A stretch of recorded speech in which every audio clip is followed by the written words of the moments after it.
Nakon gotovo 25 godina ponovo je otvoren prolaz iz naselja Pleso prema starom terminalu zračne luke.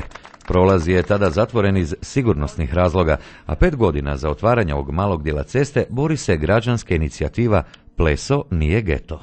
Danas mi ovdje imamo simbolično otvaranje, mada to simbolično otvaranje će imati i svoju produktivnu vrijednost u smislu kvalitete života, ne samo prometa nego i inače života, pa ovo zapravo možemo reći da ima i sociološku vrijednost, dakle da se ruše barijere. Nama je drago da još jednom uspješno surađujemo sa gradom Velikom Goricom. Na kraju krajeva većini naših djelatnika su građani Velike Gorice, tako da kad su građani sretni, onda su nam i djelatnici sretni i sve bolje ide kod nas. I evo suradnja izvanredna i nadamo se da će se tako nastaviti. Osim pješačkog i biciklističkog prometa, prolazi iz ulice Šandora Brešćenskog prema zračnoj luci od danas mogu koristiti i automobili.